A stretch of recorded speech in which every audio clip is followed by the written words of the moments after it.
कि पार्क जब नॉर्मली एक तरीके से लवर पार्क में क्रिएट होता दिखाई देता। ये हिस्टोरिक कम बटे प्यार मोहब्बत वाला चीज़ ज़्यादा चलता है। पौधा होता है पतवा तो खाई लेनी लेकिन खट्टा मीठा लगे वही ना होता लेकिन तो ही ना।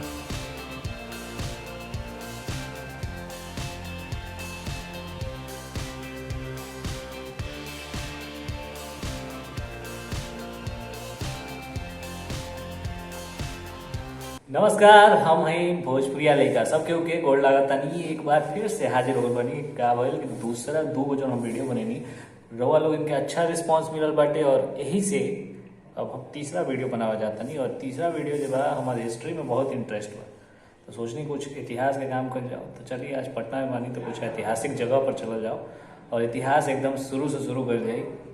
तो चलिए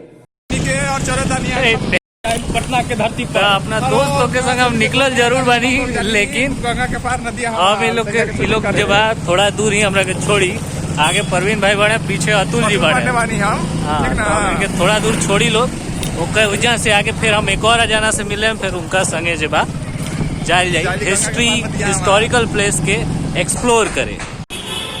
अभी जब हमारे दोस्त आवे वाला बड़े तब तक लोगों के देखी पीछे जब क्रिसमस आवे वाला बा क्रिसमस के लेके दुकान जब सजता थे।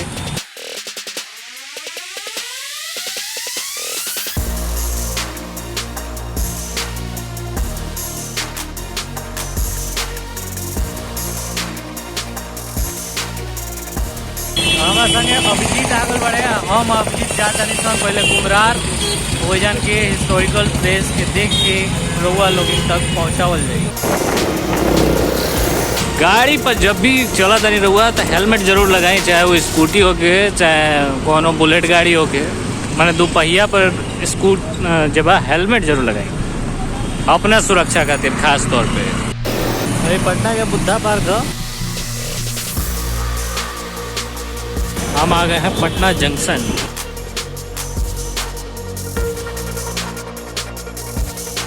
तो हमने क्या कर सब कुमरार पार्क अब अंदर जाए सन तो लोगों के दिखाए कि का खास बात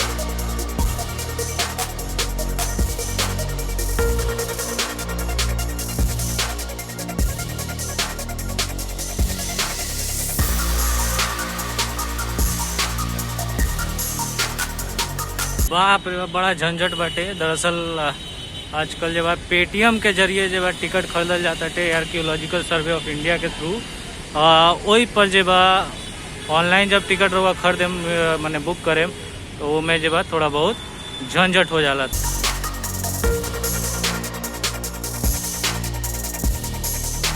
इतना देर से हम पढ़नियों में ये बुझाइल कि बहुत पुराना जगह बाटे खास तौर पे पाटलिपुत्रा जो राजधानी रहे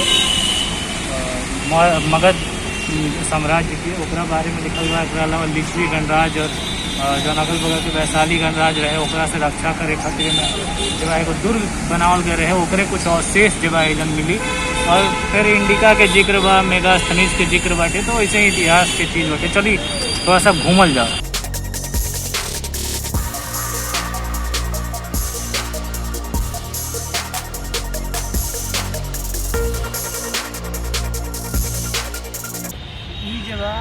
एगो नॉर्मल पार्क बैठे खातिर बनावल बा सुंदर शोभा खातिर हमारा जैसा लगा था। हालांकि रउआ जब द्वार पर जो गेट देख ले होगे वो गेट जब वह ऐतिहासिक गेट के रूप में थोड़ा सा देखावल गई बा। जैसन एजन एगो पिलर वाला जब एक्सकेवेशन हुए रहे तब 80 गो पिलर वाला एगो मतलब कि पूरा एगो जगह मिल रहे जहाँ पर 80 गो पिलर खड़ा रहे और दोनों जब एक 8 रो में जब 10-10 गो पिलर वाला सन यानी 80 गो पिलर वाला एगो पूरा हॉल रहे वो। तो वो हिसाब से एजन थोड़ा सा एगो रूप देवे के कोशिश कर गई बा।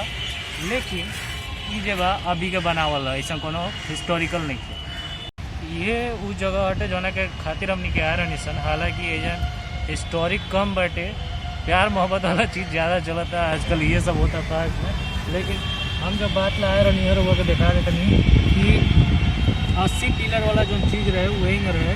थोड़ा सा अभिजीत के काम के नज़दीक आके देखा बस के में 80 पिलर जब एक एक रूम में 8 रूम में जब बना के खड़ा रहे और ये एजन एगो बड़का हॉल रहे। लिख रहा हूँ बाटे कि मौर्यकालीन 80 स्तंभों युक्त विशाल कक्ष कुम्हरार वर्ष 1912, 15 एवं 51, 55 में जब यहाँ खुदाई हुई और 80 स्तंभ युक्त मौर्यकालीन एक विशाल कक्ष सभागार जब सामने जब ओकर खुदाई हुई तो 8 गो पंक्ति में मैंने 8 गो रूम रहे। लगभग 15 फीट के अंतराल पर जब ये जो जितना मेथी रोल बीच में 15 फीट के दूरी रहे। एक जब बहुत कम पिलर मिलल, खाली जब नीचे के बेस जब उहे मिलल और उहे बेस की वजह से जब एकरा के हिस्टोरिकल मानल जाला। तो चलिए उहो देखाओ तनी का बाटे।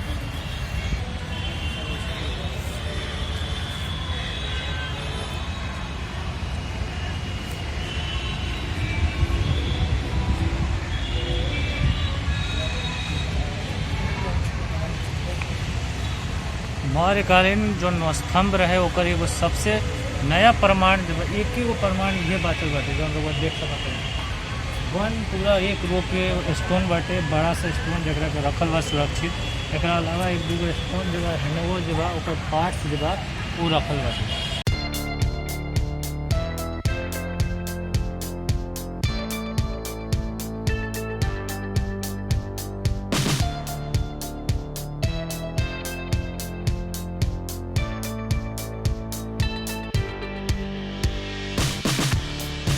जगह पर ऐतिहासिक वट वृक्ष, एकदम पुराना बरगद के पेड़, वट वृक्ष जगह कहा जा रहा। देखिए जहाँ सोमी अमावस की पूजा भैया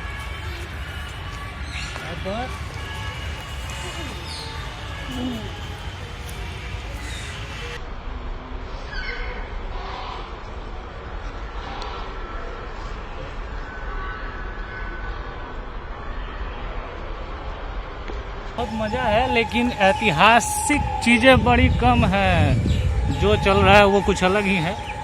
हालांकि अब जहाँ जहाँ पार्क बन गए बा वैसे तो प्यारे मोहब्बत ज़्यादा होता है, लेकिन ऐतिहासिक चीज़ हमनी के देखे लो इंसान तो उहे देखे हम सन। चलिए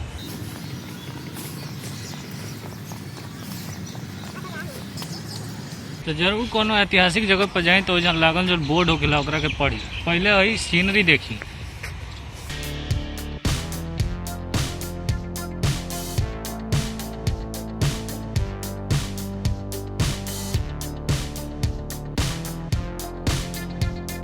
स्ट्रक्चर लौकता है, एकरा के देख के लागत हुई कि ई जब नया नया कोनो जमीन ना घेराला, जो नया जमीन खरीदनी तो घेर देनी होगा, चाहे नक्शा बन गल तो पर ईंटा जोड़ के उठा देनी, वैसन देखे में लागत हुई। लेकिन ई आज के ना हो, ई गुप्त काल के समय के हो। ऐसा जौन बोर्ड पर लिखल रहा ओकरा अनुसार ऐसा लागत बतावल जाला कि धन्वंतरी नाम के कोनो वैद्य रहा। धन्वंतरी तो वो लोग जानते हो कि आयुर्वेद में भी जिक्र आवेला, तो वो ऐसा उनको नाम रहे धन्वंतरी। और ये जब एगो अंडाकार शेप में पूरा जब एक जगह रहे, एक वैद्यशाला रहे, माने चिकित्सालय रहे, जैसे आजकल अस्पताल होला नु वही वो जमाना में जब वैद्यशाला रहे। हालांकि ऐसा स्ट्रक्चर पक्का ईंट के स्ट्रक्चर जब सिंधु घाटी सभ्यता के बाद इहवे मिलेला, यानी दूसरा अवशेष यही जान बाटे एकर, और यही जान मिलेला पक्का ईंट वाला।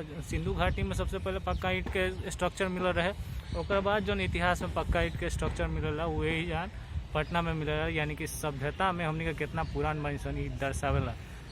इहो जान ली कि भारत के इतिहास जो बा वो बिहार के इतिहास हो। बिहार के इतिहास जितना बाटे उतने लोग जान जाई तो आधा बिहार के इतिहास जो एंशियंट काल के बा वो पूरा जान जाई। तो मौर्य काल, गुप्त काल, जितना भी मगध की हिस्ट्री बा वो एजन के कुम्हरार पार्क में बाटे।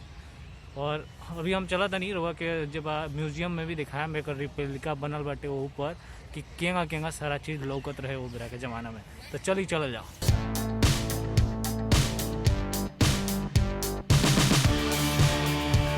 हमरा लागल कि नदी चाके में खट्टी मिट्टी के पौधा होता रहे ननी ननी, ओकरे पतवा तोड़ के खाई लेनू एकदम खट्टा मीठा लगे वही पर, लेकिन ये तो हल ही ना। तो दोस्तों ये था वैद्यशाला जो कि उस ज़माने का था, गुप्त काल का, और पहला इस तरीके से सीमेंटेड स्ट्रक्चर टाइप दिखता है जिस तरीके से आज के घर बनते हैं। तो भारतीय इतिहास का ये अनोखा नमूना है, इसे संजो के रखा जाना चाहिए। हालांकि वैसा कुछ दिख नहीं रहा है, घास फूस जम रहे हैं, कहीं पे सफाई हो रही है, और ज़्यादातर लोग यहाँ पे शांति माहौल में घूमने फिरने ही आते हैं। शायद ही किसी की नज़र इन चीज़ों पे पड़ती है। बड़ा हिंदी बोल लेनी, लेकिन हम है भोजपुरिया लड़का, भोजपुरी बोले हम चली म्यूजियम में चलत नहीं।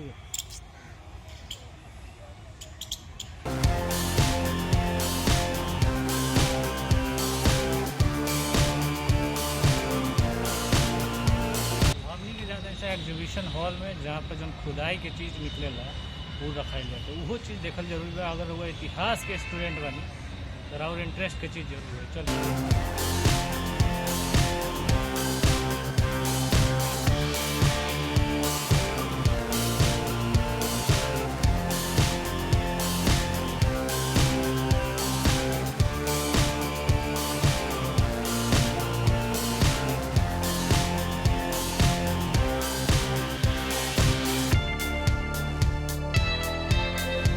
और अब हम लोग देखा दें सबसे बढ़िया चीज़ जो सबसे मेन चीज़ है यहाँ के बाटे 80 गो स्तंभ, वो यही न रहे, यही न पिलर रहे उनमें, यही न दूरी पर जो 80 गो स्तंभ लगा रहे। एजान से जो सीढ़ी जाता टे वो सीढ़ी रहे, और यही में जब पूरा स्तंभ होती है वो पूरा सभागार रहे। तो देखनी रहुआ कि हमनी के इतिहास कितना समृद्ध रहे। हालांकि हम इस जगह पर ही नहीं है कि कुछ अच्छा देखे के मिली, कुछ चीज़ जरूर मिलल इतिहास से जुड़ल, लेकिन जैसन होके के चाहिए वो भाव से केहू एजन ना होला। आजकल सब चीज़ प्यारे मोहब्बत चलता, तो यो गार्डन जब लव गार्डन बन गई बा। हालांकि जेकर जैसन मन जौन हिसाब से आवे, हमनी के आ रहे से इतिहास के देखावे, टूर करावे, ऐतिहासिक चीज़ रोबा देख लेनी।